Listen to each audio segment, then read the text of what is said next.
Cette fille est le démon le plus dangereux d'Asie du Sud-Est. Simplement parce qu'à 10 ans, tu lui as donné un biscuit, lui donnant dans ce monde corrompu l'unique lueur vers laquelle se tourner. 17 ans plus tard, devenue une figure maîtresse, elle contrôle tout l'empire clandestin de l'Asie du Sud-Est. Mais son annulaire porte toujours une bague. Personne ne sait qui elle attend. Jusqu'à ce que, trahi par un ami, tu entres dans la plus sombre salle des ventes d'Asie du Sud-Est, présentée comme une marchandise sur l'estrade. Un commissaire-priseur mielleux annonce avec excitation. Voici le clou du spectacle de ce soir. Le beau garçon de 22 ans de la faculté de médecine. Un jeune homme pur et sans expérience. Prix de départ, 500 000 $ américains. Au moment où le voile noir est soulevé, la lumière aveuglante du projecteur frappe violemment ton visage pâle. Tu es agenouillé au centre d'une cage en fer. Tes cheveux noirs en désordre. Le regard vide. Ton corps tremble à cause de la drogue. La bague à ton annulaire gauche brille sous la lumière. Les enchères dans la salle s'enflamment instantanément. Derrière la vitre de la loge du 2e étage, les pupilles de Shen Qingan se contractent brusquement. Le monde entier s'immobilise. L'air dans la loge semble se figer instantanément. Elle se lève d'un bond. Ses subordonnés sont morts de peur. Le patron, Shen Qing, ne dit pas un mot, mais son regard est comme un clou, fixé intensément sur cette silhouette. C'est la lumière réfléchie par l'annulaire de ta main gauche qui fige le sang de Shen Qing. Zoomé sur l'image. Sa voix est si basse qu'on pourrait en extraire de l'eau. La seconde suivante, une bague en argent sobre apparaît sur l'écran haute définition, sur laquelle sont gravés 2 mots vœux éternels. C'était l'héritage de la mère de Shen Qing.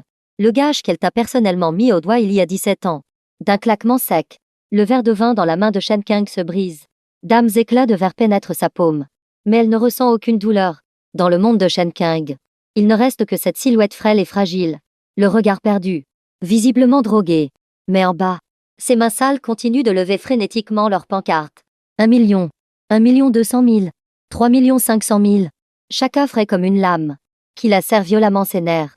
Sa lumière, son Yangshu qu'elle a attendu pendant 17 ans, vêtu d'une chemise aussi fine que des ailes de cigale, se fait mettre aux enchères sur son propre territoire. Un coup de feu retentit. La tête du commissaire-priseur explose instantanément. Un silence de mort s'abat sur la salle. Tous les regards se tournent avec effroi vers Shen Qingan. Elle abaisse lentement son arme, laissant le sang frais couler de sa paume. Faites évacuer. Ces 2 mots s'échappent des dents serrées de Shen Qingan. Le visage d'Ataï est devenu blême. Il n'a jamais vu le patron dans cet état. Comme si elle voulait tout anéantir. N'épargner personne. La voix de Shen Qingan est terriblement calme. Mais elle plonge toutes les personnes présentes dans un froid glacial. Instantanément, les grilles de fer de toutes les sorties s'abaissent. Sa milice privée déferle à l'intérieur. Les cris et les supplications résonnent dans toute la salle. Mais elle n'entend rien. Ses yeux ne voient que toi. Tremblant sur l'estrade, Shen Qingan descend les escaliers. D'un pas assuré, comme une bête sauvage traquant sa proie. Le premier homme d'affaires qui tente de fuir reçoit une balle en pleine tête. Le second, qui s'agenouille pour supplier, se fait écraser la gorge par son pied. Le sang coule à flot sur le sol. Pour Shen Qingan, déroulant un tapis de sang menant jusqu'à lui. Lorsque la dernière personne s'effondre, toute la salle des ventes n'est plus qu'une odeur de sang écœurante. Tu es toujours agenouillé dans la cage. La drogue a plongé tes pensées dans le chaos. Dans ta vision floue, tu vois Shen Qing s'approcher de toi. Sa longue jupe est tachée de sang. La bague en argent à son annulaire gauche te fait mal aux yeux. Tu sembles reconnaître cette bague. Elle s'agenouille à demi devant toi. De sa main ensanglantée, elle caresse doucement ta joue. Mon vœu éternel. La voix de Shen Qing est extrêmement rauque. Je t'ai enfin retrouvé. Elle tremble, appuyant profondément son front contre le dos de la main où tu portes la bague. Mais contre toute attente, tu recules, terrifié, tes yeux remplis d'une peur étrangère. Qui es-tu? Shen Qingan retire lentement le voile de son visage. Prenant ton visage en coupe, elle demande « Regarde-moi. Tu te souviens ?» Mais tu te contentes de secouer la tête. Hébété, secouant la tête, un gémissement impuissant, comme celui d'un petit animal, s'échappe de ta gorge. Tu ne te souviens pas d'elle. Cette réalité est comme une lame émoussée, qui lacère sans cesse le cœur de Shen Qingan. Elle tend la main pour toucher celle où tu portes la bague. Mais tu la retires brusquement, comme un animal effarouché. Ne touche pas. Ta voix est faible, mais anormalement ferme. C'est un cadeau d'une personne très importante. Cette phrase est comme une main géante, qui serre violemment le cœur de Shen Qing. Tu as oublié qui elle est. Mais tu te souviens que cette bague est très importante. Ce n'est pas grave. Shen Qing retire sa veste et t'enveloppe dedans.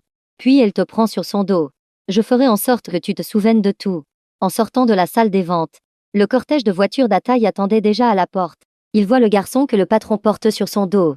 Il voit la bague à ta main. Ses pupilles se dilatent sous le choc. Patron. C'est lui. Tais-toi. Shen Qingang te dépose avec précaution dans la voiture. Sa voix est glaciale. Va enquêter. Tous ceux qui l'ont amené ici. Tous ceux qui l'ont touché. Elle se retourne et jette un œil à la salle jonchée de cadavres. Un sourire cruel se dessine sur ses lèvres. Je veux qu'il ne puisse ni vivre, ni mourir en paix. La mébâche noire file dans la nuit. Tu te recroquevilles dans les bras de Shen Qingang. Ton corps est brûlant. Tu murmures inconsciemment. Grande sœur Qingang. Ta voix suppliante, haste comme une petite lame, qui lacère le cœur de Shen Qingang. Tu cries son nom. Mais tu ne sais pas que la personne qui te serre dans ses bras est elle. Soudain, tu commences à te débattre violemment. Non. Ne me touchez pas. Grande sœur Qingang. Où es-tu? Tu te souviens de son nom. Au moment où tu es le plus confus. C'est encore elle que tu appelles. La voiture vient à peine d'entrer dans le domaine. Que ton état se dégrade brutalement. Ton corps commence à convulser de manière incontrôlable. Appelez vite un médecin. Shen Qingang, te portant sur son dos, se précipite comme une folle dans le bâtiment principal. Sa voix est empreinte d'une panique qu'elle ne peut dissimuler. Elle vient à peine de te poser sur le lit. Que tu t'agrippes fermement au coin de ses vêtements. Non. Ne me vendez pas. Tu pleures à fendre l'âme. Le médecin privé arrive en toute hâte. Mais il ne peut absolument pas s'approcher de toi. Impossible de t'injecter un calmant. Sortez tout. Ordonne froidement Shen Qingang. Puis elle se penche et t'enlace complètement. Elle prend ta main. Et la guide pour la poser sur sa joue. Petit chu. Regarde-moi. Sa voix rauque te guide. Tu te souviens? Les pneus du bidonville. Les tournesols. Et le bateau en papier de bonbons que tu m'as plié. Tes gesticulations s'arrêtent miraculeusement. Dans ta vision floue, cette paire d'yeux semble un peu familière. Quelque chose semble avoir été touché au plus profond de ta mémoire. Ta respiration se calme peu à peu. Tes doigts caressent inconsciemment ses sourcils. Mais tes larmes coulent encore plus fort. Ça fait mal? Shen Qingang est. C'est la première fois en 17 ans que tu la reconnais. Alors que l'aube pointait, tu as finalement sombré dans un profond sommeil. Et elle a veillé à ton chevet toute la nuit. Sans bouger. C'est à ce moment-là que Ataï, depuis l'extérieur, rapporte à voix basse. Patron. Tout a été élucidé. C'est du Ziteng, l'ami d'université de Monsieur Yang, qui l'a attiré ici par la ruse. Le commanditaire est le casino de la famille Qin. Amenez-le-moi. Je vais l'interroger personnellement. Elle baisse la tête et dépose un baiser sur la bague à ton annulaire. Sa lumière est enfin revenue. Dans la sombre salle de torture, du Ziteng est attaché à une chaise, pleurant et reniflant. Il supplie qu'on l'épargne. Vous vous êtes trompé de personne. Je suis le petit ami de Qinlang. À ce moment, la lourde porte en fer s'ouvre. Shen Qingang entre d'un pas lent. Du Ziteng la voit, surtout en voyant à son annulaire gauche cette bague gravée d'une étoile. Ses pupilles se contractent violemment. Cette bague forme clairement une paire avec le vœu éternel de Yangshu. Il est instantanément glacé d'effroi, tremblant comme une feuille. Seriez-vous Shen Qingang? Elle le regarde de haut. Son regard est aussi froid que si elle regardait un cadavre. On dirait que tu as compris. Du Ziteng est si terrifié qu'il n'arrive plus à parler correctement. Ses larmes coulent sans discontinuer. Mademoiselle Shen, je ne savais vraiment pas que Yangshu était votre homme. Je le jure, je ne savais pas. Shen Qingang expire lentement un nuage de fumée. La fumée tourbillonne, estompant la cicatrice au coin de son œil, mais ne peut dissimuler la cruauté dans son regard. Tu ne savais pas. Shen Qingang laisse échapper un petit rire. Sa voix est comme le murmure d'un démon. Maintenant, tu le sais, n'est-ce pas? J'ai eu tort. Je vous en supplie. Pardonnez-moi. Du Ziteng s'effondre complètement. Je ferai n'importe quoi pour vous. Je serai votre esclave. Shen Qingang lève la main. Un garde du corps derrière elle traîne à l'intérieur. Une masse ensanglantée, jetée à ses pieds comme un déchet. C'est Qinlang. Son visage est couvert de sang. Les os de sa main droite sont brisés. Son œil gauche est si enflé qu'il n'est plus qu'une fente. Du Ziteng siffle Qinlang en crachant de l'écume sanglante. Espèce d'ordure. Tu m'as condamné. Comparé à du Ziteng, il sait bien mieux à quel point les méthodes de Shen Qingang sont terrifiantes. Qinlang lève difficilement la tête. Ses yeux ne reflètent plus que le désespoir. Mademoiselle Shen, nous ne savions vraiment pas qu'il était l'élu de votre cœur. Sinon, même avec 100 fois plus de courage, nous n'aurions jamais osé. Mais qui sait? Shen Qingang se contente d'éteindre sa cigarette avec lenteur et d'écraser doucement du bout de sa chaussure la main mutilée de Qinlang. Qinlang est secoué de convulsions de douleur, poussant un cri inhumain. Il en urine de peur sur place. Vendre mon homme sur mon propre territoire. Shen Qingang enfile des gants de cuir. Lui saisit le menton d'une main. Tu ne manques pas d'audace. Dis-moi. Qinlang, complètement terrorisé, pointe brusquement du Ziteng du doigt. en hurlant Mademoiselle Chen. C'est cette ordure. C'est lui qui a proposé de donner son dami en guise de paiement. Il a même dit que Yang Shu se vendrait sûrement à bon prix. Du Ziteng, le visage blême de peur, secoue la tête frénétiquement. Non, c'est toi qui m'as forcé. Les regardant s'entre-déchirer, Shen Qinggan se redresse lentement. Ataï, dit-elle calmement. Comme d'habitude. La seconde suivante, Ataï sort une dague et s'approche pas à pas de Qinlan. Un cri retentit. La main gauche de Qinlan est tranchée net au poignet. Le sang brûlant éclabousse le visage de Du Ziteng. Il pousse un cri et s'évanouit. Quand il est réveillé par un seau d'eau froide, Qinlan a déjà été emmené, ne laissant au sol qu'une traînée de sang sinistre. Shen Qing est assise en face de lui. On la voit jouer nonchalamment avec une dague en argent. Elle s'approche lentement de Du Ziteng et relève son menton avec la lame froide de la dague. Sais-tu depuis combien d'années j'attends Yang Shu? La voix de Shen Qinggan est aussi douce qu'un soupir, mais ses yeux bouillonnent d'une fureur meurtrière. Du Ziteng tremble comme une feuille, incapable de prononcer un mot. 17 ans. La pointe glaciale de la lame caresse sa joue. Et tu as failli me le faire perdre pour toujours. Rassure-toi, je ne te tuerai pas. La mort serait une issue trop facile pour toi. Shen Qing lance la dague à Ataï. Sais-tu quel est l'article le plus prisé à Nuit Sombre? Du Ziteng ne peut que secouer la tête, terrifié et confus. Les doigts d'un parieur. Shen Qinggan prend une scie ancienne sur le râtelier à instruments. Sa voix est empreinte d'un froid glacial. Surtout ceux d'un parieur qui a trahi son ami. Du Ziteng crie en se débattant désespérément. Mais il est maintenu fermement. Non. Yang Shu ne te le pardonnera pas. Nous sommes les meilleurs amis du monde. Les gestes de Shen Qinggan s'arrêtent un instant. Soudain, elle sourit. Tu as raison. Notre Yang Shu a le cœur si tendre. Elle repose la scie. Du Ziteng vient à peine de pousser un soupir de soulagement.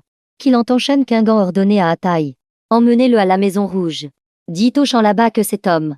Sa voix est aussi douce qu'un mot d'amour. Il suffit de le laisser en vie. La Maison Rouge. C'est l'endroit que possède Shen Qing. Le plus terrible des enfers sur terre. Du Ziteng ferme les yeux. Désespéré.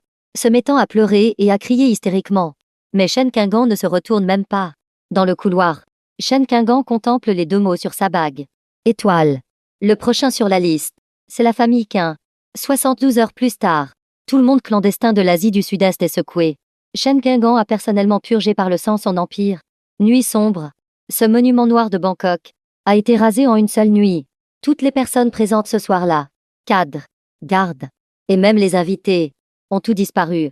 Ce n'était pas une purge, mais plutôt une exécution menée par la maîtresse des lieux. Exécutée en personne. Personne ne sait pourquoi Shen Qing a fait cela. Et encore moins de gens savent que la personne qui a détruit son propre empire veille en ce moment silencieusement au chevet d'un garçon. Shen Qinggan écarte doucement une mèche de cheveux de ton front. Ses gestes sont si doux. De peur de te déranger. Petit Shu, n'aie pas peur.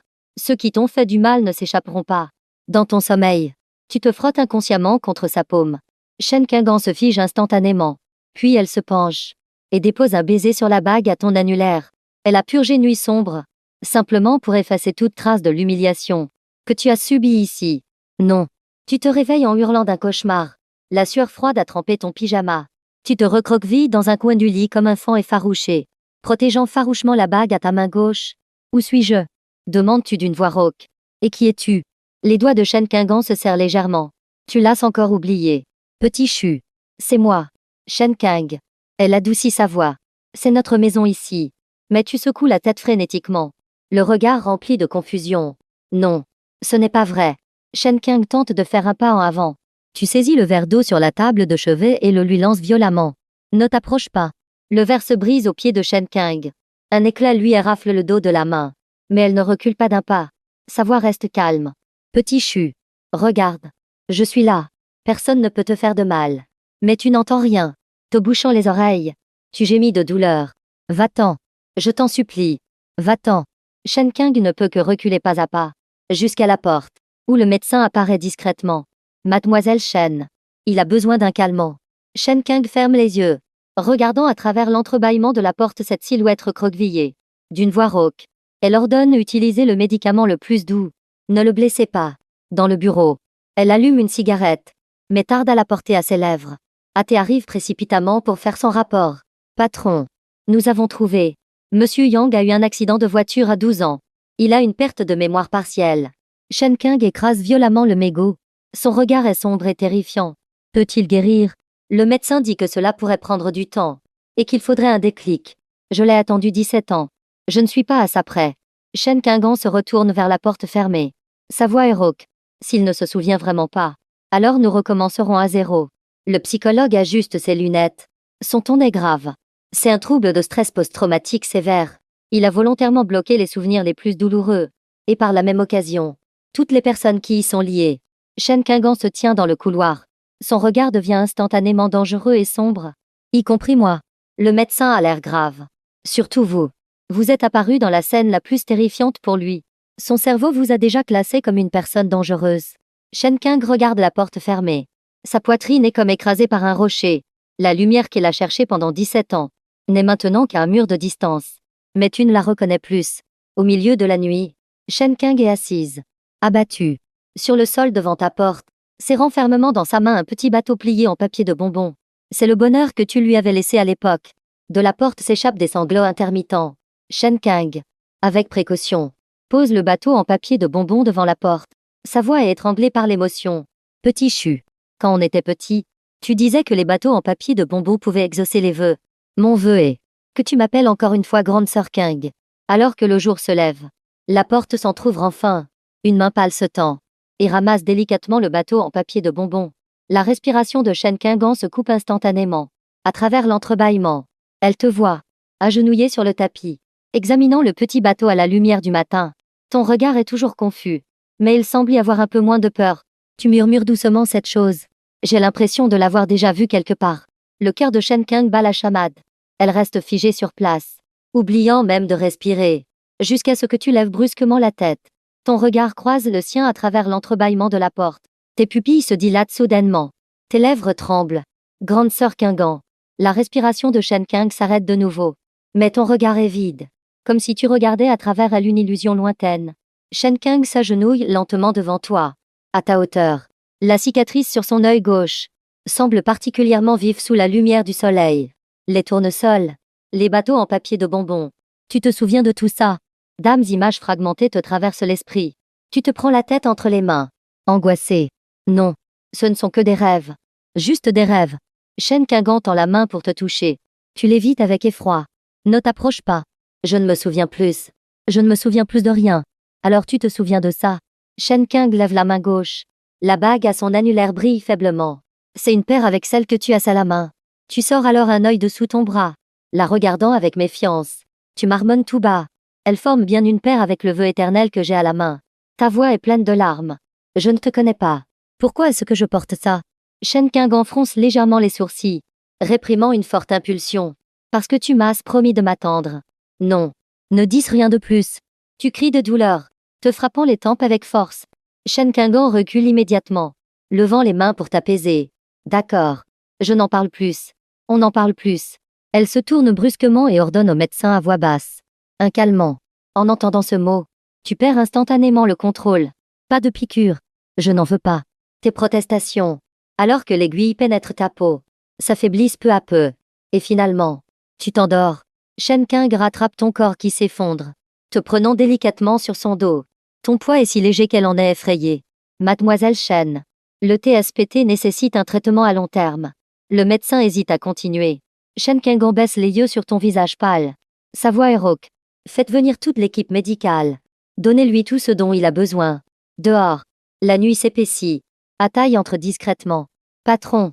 La chaîne industrielle de la famille Qin a été entièrement nettoyée. Shen Qing caresse sa bague. Les yeux, d'une noirceur terrifiante. Et du Ziteng? Il est toujours en vie, comme vous l'avez ordonné. Ataï lui tend un téléphone. C'est celui de Du Ziteng. Il y a des photos de lui avec Monsieur Yang. Sur l'écran, Yongshu sourit de manière particulièrement radieuse. À son annulaire gauche, il porte cette bague en argent. Le pouce de Shen Qing caresse doucement le visage souriant sur l'écran. Sa voix est si basse qu'elle est presque inaudible. Je te ferai sourire à nouveau. En pleine nuit, tu te réveilles brusquement d'un cauchemar. Tu te précipites en titubant dans la salle de bain. Tu ouvres le robinet d'eau froide et te frottes frénétiquement le corps. Ta peau devient toute rouge. Tu marmonnes sans cesse, ça ne part pas. Pourquoi ça ne part pas? Quand Shen Qingan pousse la porte, elle te voit, recroquevillée dans un coin, complètement trempée. Ta main droite serre un éclat de verre. Ton poignet gauche est déjà couvert de plusieurs entailles. Petit Chu, s'écrie Shen Qing. La voix brisée. Le verre tombe sur le sol avec un bruit sec. Tu lèves la tête vers elle. Le regard vide. Ne t'approche pas. Je suis sale. Je vais te salir. Le cœur de Shen Kang est comme violemment étreint. Elle s'accroupit lentement. Sa voix est si douce. De peur. De t'effrayer. Tu n'es pas sale. Ce sont eux qui sont sales. Les médecins arrivent en hâte et t'administrent un calmant. Tu deviens alors comme une poupée de chiffon. Le regard vide. Seule ta main gauche caresse inconsciemment la bague. Shen Kang regarde le médecin envelopper ton poignet d'un épais bandage de gaz. Une violence sans précédent gronde dans sa poitrine. Augmenter la dose de calmant. Mais le médecin hésite. Une utilisation à long terme créera une dépendance. Alors trouvez une autre solution. Gronde Shen Kang d'une voix rauque. Peu importe la méthode. Peu importe le prix. Le médecin soupire. Vous pourriez peut-être essayer le contact physique, explique-t-il. Les patients atteints de TSPT trouvent parfois un sentiment de sécurité dans le contact intime, à condition qu'ils ne vous rejettent pas. Une fois que tout le monde est sorti, Shen Kang s'assoit doucement sur le bord du lit. Elle tend la main, hésite quelques secondes. Puis, avec précaution, touche délicatement tes cheveux en désordre. Tu ne recules pas, ce qui lui donne un immense courage. Shen Kang te prend lentement dans ses bras. Ses gestes sont si doux, comme si elle tenait un trésor fragile. Grande sœur Kang, tu sanglotes soudainement dans ses bras, comme si tu parlais en dormant. Shen Kang se raidit. C'est la première fois que, conscient, tu l'appelles ainsi. Shen Kang resserre son étreinte et appuie son front contre le tien. D'une voix basse et rauque. Elle répond: je suis là. J'ai toujours été là. Te rassure-t-elle doucement. Tu trembles sans cesse dans ses bras. Ta conscience oscille entre la réalité et le cauchemar. La seule chose que tu peux sentir, c'est l'odeur familière d'absinthe sur elle. Tu te blottis inconsciemment contre elle. Vers l'aube, tu t'endors enfin profondément dans ses bras. Shen Kang te repose délicatement sur le lit. Mais tu t'agrippes brusquement au pan de sa jupe. Ne m'abandonne pas. Shen Kang ferme les yeux et se rassit au bord du lit, serrant fermement ta main. Jamais. La lumière du matin éclaire ton poignet bandé. Cette blancheur aveuglante fait naître une fureur meurtrière dans les yeux de Shen Kang. Si quelqu'un n'osait te faire souffrir à nouveau, elle ferait en sorte que toute l'Asie du Sud-Est paye pour toi. Le calmant a entraîné ta conscience dans les profondeurs. En rêve. Tu te vois, enfant, en train de plier un bateau en papier de bonbons, faisant un vœu à une jeune fille dont l'œil gauche est bandé. Mon vœu aujourd'hui, c'est que l'œil de grande sœur Kang guérisse vite. L'image se déchire soudainement. Shen Kang se tient au milieu d'une mare de sang. La cicatrice sur son œil gauche semble féroce et terrifiante. Sa main couverte de sang se tend vers toi. Petit Chu. Viens. Tu recules. Terrifié. Mais tu te heurtes à son corps d'adolescente.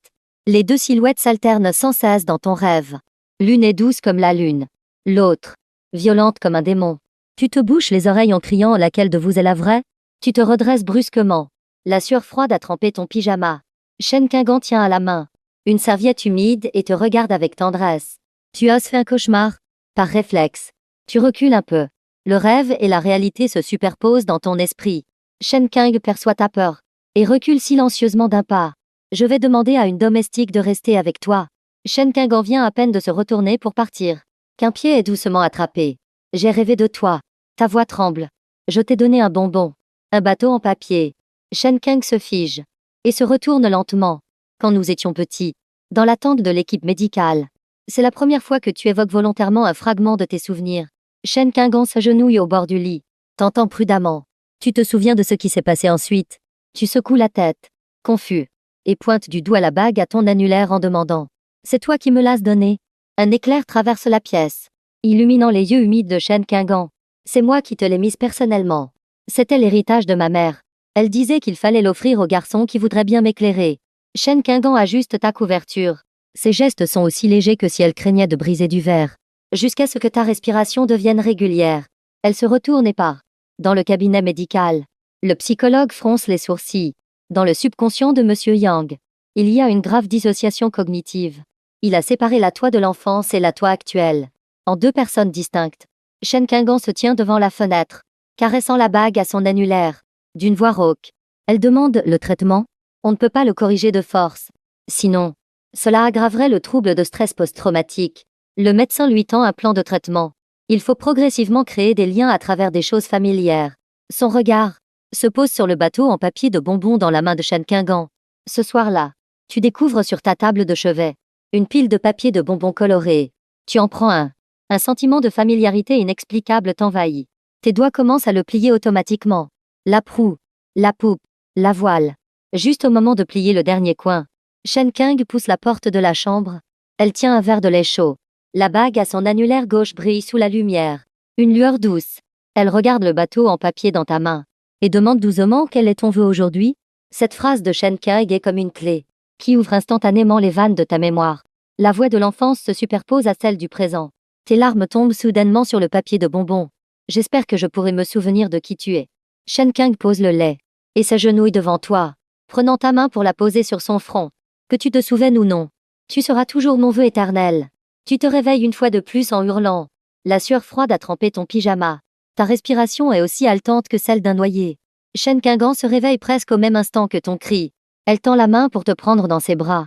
Mais sa main, à un pouce de ton épaule, se fige brusquement. Ne me touche pas. Tu te recroquevilles dans un coin du lit. Pas de piqûre. Je vous en supplie. Shen Kang retire lentement sa main. D'une voix rauque. Elle promet, d'accord. Je ne te touche pas. Mais lorsque tu es de nouveau en proie à un cauchemar, Shen Kang soutient fermement ta tête qui bascule en arrière, de peur que tu ne te cognes contre la tête de lit. Le lendemain matin, sur ton oreiller, tu découvres un petit bateau plié en papier de bonbons arc-en-ciel. Sur la voile est écrit « Vœu du jour ». J'espère que Petit Chu finira son petit déjeuner. Dames, images fragmentées te traversent l'esprit. L'attente de l'équipe médicale. Cette petite fille au visage couvert de blessures accepte le bateau en papier que tu lui tends. C'est de la magie joyeuse. Je souhaite que tes yeux guérissent vite. Je souhaite que les blessures de grande sœur Kingan guérissent vite. Le bout de tes doigts tremble. Le bateau en papier tombe au sol. Pendant la journée, tu l'évites toujours délibérément, comme un animal effarouché.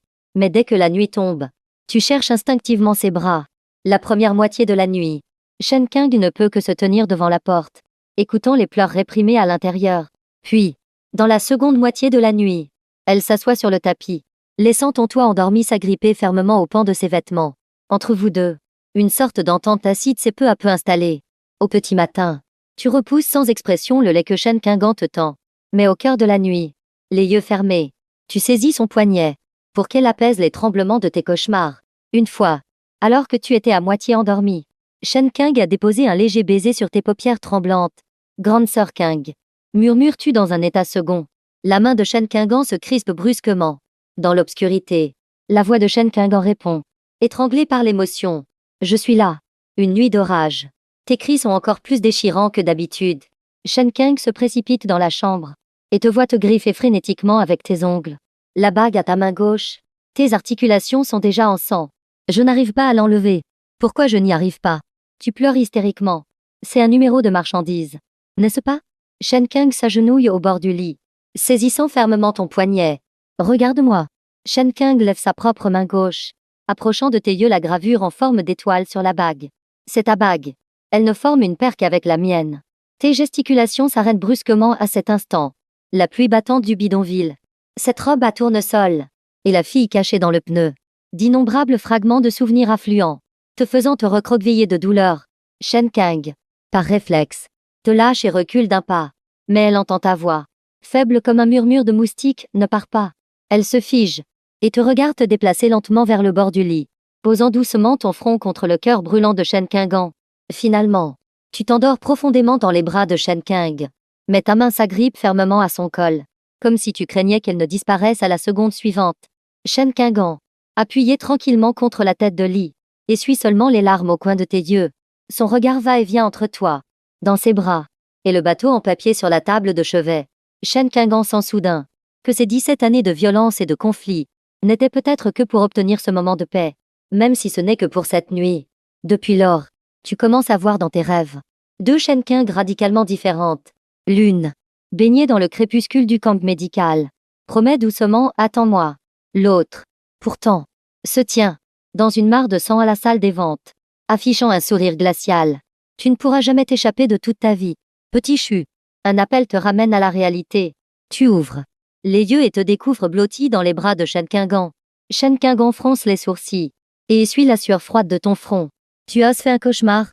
Ton regard se fixe sur la cicatrice à l'œil gauche de Shen Kang. Tu tends une main tremblante pour la toucher. C'est une barre de fer qui a causé ça, n'est-ce pas? Les pupilles de Shen Kang se contractent brusquement. Dans ses souvenirs, la Shen Kang de 10 ans te met maladroitement la bague au doigt. Yang Shu, ne m'oublie pas. L'image se déchire instantanément. La Shen Kang de 27 ans Enchaîne ta cheville avec une chaîne de fer froide. Comme ça, tu ne te perdras plus. Grande sœur King ne me traiterait jamais comme ça. Murmures-tu dans un état second. Le bras de Shen Kingan se resserre brusquement, mordant de manière punitive la peau douce de ta nuque. C'est moi. Elle. J'ai juste grandi. Le rapport du psychologue est posé sur la table. On y lit clairement symptômes initiaux de troubles dissociatifs de l'identité. En dessous, une ligne recommande l'arrêt immédiat de toute thérapie par contact physique. Les paroles du médecin résonnent encore aux oreilles de Shen King. Le Yangshu inconscient dépend de vous. Mais le Yangshu conscient a peur de Shen Kingan. Shen Kingan jette le rapport dans la déchiqueteuse sans la moindre expression et entre dans la pièce. Elle te voit, assis près de la fenêtre, en train de se dessiner quelque chose. En la voyant, tu caches immédiatement ton dessin. L'air coupable. Montre-moi. Shen Kingan te saisit le poignet. Sur le papier, il y a deux visages radicalement différents. À gauche du dessin, c'est la grande sœur Kingan, adolescente. À droite, c'est la Shen Kingan actuelle. Sa longue jupe est tachée de sang. Son regard est d'une froideur effrayante. Au milieu, une fissure a été tracée avec rage au stylo rouge. Les articulations de Shen King craquent. Le papier se froisse dans sa main. Tu me vois donc comme deux personnes différentes. Mais tu te mets soudain à rire. Ton regard est d'une vacuité terrifiante. Tu n'es pas elle. Elle m'a promis de toujours faire face au soleil. Mais toi, tu es la nuit éternelle. Jusqu'à quand vas-tu te voiler la face? Shen King serre ton poignet avec force. La fille qui attendait tes biscuits et le démon d'aujourd'hui ont toujours été la même personne. Sors, tu cries en lançant un vase sur Shen Kingan. Les éclats lui coupent la joue. Je veux ma grande sœur Kingan. Pas elle. Shen Kingan essuie le sang de son visage et s'approche de toi pas à pas. Regarde-moi. La même cicatrice. La même bague. Ça ne suffit pas. Ce n'est pas pareil. Cries-tu hystériquement, tentant frénétiquement d'enlever la bague à ton annulaire, te déchirant la peau jusqu'au sang. Reprends-la. Reprends tout. Pour la première fois, Shen King ressent la panique. Elle saisit tes mains, te serrant de force contre elle, te laissant la mordre violemment à l'épaule. Je ne suis pas elle. La voix de Shen King tremble, empreinte d'une fragilité sans précédent. Mais je la retrouverai. Je la retrouverai pour toi. Alors, tout le domaine a été transformé pour ressembler à tes souvenirs. Les vieux pneus du bidonville, la tente blanche de l'équipe médicale, et la caisse en bois cassée devant la tente. Shen Kingan a enlevé sa magnifique jupe et l'a remplacée par un vieux t-shirt jauni. Patron. Les anciens du conseil regardent. Ce serait. Tais-toi. Shen Kingan arme son pistolet d'un clic et le glisse à l'arrière de sa ceinture. À partir de maintenant, appelez-moi Kingan. Lorsque tu es conduit dans ce théâtre de la mémoire que Shen Kingan a créé pour toi, tu restes complètement abasourdi. Sous le soleil, une adolescente est nonchalamment appuyée contre un pneu. Dans la paume de sa main, 3 biscuits en forme d'animaux. Sur la cicatrice de son œil gauche, il y a encore une trace de sang frais. Petit chu. Shen Kingan crie ton nom en souriant. Sa voix imite délibérément celle d'une adolescente. Viens manger un biscuit. Tes larmes se mettent à couler instantanément. Et ce jeu de rôle absurde a duré une semaine entière. Pendant la journée, tu prenais l'initiative de tenir la main de Shen King pour vous promener dans le jardin, lui apprenant à plier de nouveaux bateaux en papier de bonbons. Mais chaque fois que la nuit tombait, toute cette beauté s'effondrait brutalement. Shen Kingan se débarrassait de son déguisement et redevenait elle-même. Tu redevenais immédiatement cet oiseau en cage. Terrifié, ta mémoire a ainsi été brutalement déchirée. Le jour, dans ton monde, il n'y avait que la grande sœur Kingan de 10 ans. La nuit, tu étais forcé de faire face à cette version de 27 ans. La vraie Shen Kingan. Et Shen Kingan ne daignait jamais cacher sa vraie nature. Elle remettait sa jupe noire pour régler ses affaires sanglantes et utilisait les moyens les plus cruels pour punir les traîtres. Le 8e jour, dans l'après-midi, lorsqu'un rapport encore taché de sang est apporté au bureau, tu entres juste à ce moment-là. Tu te fiches sur place. La lueur meurtrière dans les yeux de Shen King n'est pas encore dissipée. Entre ses doigts, une cigarette non éteinte. Dans l'air, cette odeur de sang mêlée à la nicotine, comme un grand filet, t'en serre instantanément. Chaque détail te rappelle avec frénésie. Ce n'est pas ta King, mais elle, celle qui fait trembler toute l'Asie du Sud-Est. L'attirant. Viens. Shen King éteint sa cigarette et te tend froidement la main. Ta respiration devient instantanément haletante. Tu recules instinctivement, jusqu'à ce que ton dos heurte la poignée de porte froide. Le regard de Shen King s'assombrit instantanément. Elle se lève brusquement et s'approche. Tu ne m'appelais pas affectueusement tout à l'heure. Shen King te saisit le menton, son pouce caressant tes lèvres tremblantes. Pourquoi fais-tu semblant de ne plus me connaître maintenant? Tes cils tremblent violemment. Tes lèvres sont pincées. Tu restes obstinément silencieux. Qu'est-ce que tu veux de moi? Au juste? Shen Qing explose enfin, te plaquant violemment contre le miroir. Si j'étais encore la bonne à rien d'autrefois, je n'aurais même pas le droit de te protéger. Le miroir reflète vos deux silhouettes étroitement enlacées. Shen Qing pointe la bague en argent à ton annulaire. Si elle était encore ce chien sauvage qui n'avait rien, tu aurais été enlevé par cette meute de loups et de hyènes depuis longtemps, et mis en pièces. À travers le miroir, tu fixes Shen Qing. À ce moment-là, ton regard est d'une clarté effrayante. Alors ne me vole pas ma lumière. Ta voix est douce, mais empreinte d'une détermination absolue. Fais semblant d'être encore elle. Ne serait-ce que pendant la journée. Shen Qing a finalement cédé. Le lendemain matin, grande sœur Qing se tient à la porte avec un plateau. Un stéthoscope est accroché à son cou. Veux-tu manger des biscuits en forme d'animaux aujourd'hui? Shen Qing sourit, les yeux plissés, cachant parfaitement la cruauté au fond de son regard. Tu tends la main et touches la frange que Shen Qing a délibérément décoiffée. Tu demandes à voix basse, le soir venu. Redeviendras-tu ce démon? Shen Qing dépose un baiser tendre sur le bout de tes doigts. Tant que ça te plaît. Je peux être cette bonne à rien pour toujours. Dehors. Ataï retire sans expression la sécurité de son fusil de sniper. Il sait pertinemment que la tyran qui faisait trembler toute l'Asie du Sud-Est est morte à cet instant. Ce qui survit n'est qu'une folle éperdue d'amour. Tout le monde clandestin de l'Asie du Sud-Est l'a appris en une nuit. La tyran a une faiblesse. Cette nouvelle, comme la brume matinale sur le fleuve Ménam, s'est infiltrée silencieusement dans tous les recoins sombres. Shen Qing a décliné toutes les invitations. Cela fait déjà 3 semaines qu'elle n'est apparue à aucune table de négociation. C'est trop anormal. Ce n'est absolument pas normal. Dans le club privé le plus secret de Bangkok, plusieurs caïds chuchotent au milieu de la fumée de cigares. Vous avez tous entendu, n'est-ce pas? Shen Qing, pour un homme, a sacrifié toute la branche de nuit sombre. Peu importe qui est cet homme, il est maintenant son talon d'Achille. Kunsha, le trafiquant d'armes du Triangle d'Or, fixe une photo de surveillance. Sur l'image, Shen Qing te porte sur son dos en sortant de la salle des ventes. Intéressant. Allez enquêter sur cet homme. Le plus vite possible. Le magnat des casinos, Wu Nai, affiche un sourire sinistre. Préparez un cadeau généreux. Je vais rendre visite à Mademoiselle Shen en personne. Toutes les forces obscures de l'Asie du Sud-Est, comme des requins ayant senti le sang, ont ouvert les yeux dans l'ombre. Le domaine privé de Shen Qing est instantanément placé en état d'alerte maximale. Dames snipers sont en embuscade 24 heures sur 24. Un réseau d'alarmes infrarouges couvre chaque centimètre du mur d'enceinte. Mais toi, au cœur de la tempête, tu ignores tous ces courants sombres et tumultueux. Tu es assis nonchalamment sur la balançoire du jardin, regardant ta grande sœur Qing, accroupie près de la fontaine, plier maladroitement un bateau en papier de bonbons. Petit chu, regarde, c'est bien plié comme ça. Shen Qing a délibérément plié la poupe de travers, juste pour te faire sourire. Tu accours aussitôt, posant tes doigts sur ceux de Shen Qing, l'aidant à corriger et à presser. Ici, il faut le retourner comme ça. Shen Qing apprend avec une concentration extrême. Même ses traits habituellement sévères se sont adoucis. C'est à ce moment-là qu'Ataï s'approche d'un pas rapide, l'air grave, et murmure quelques mots à l'oreille de Shen Qing. Le regard de Shen Qing devient soudain glacial.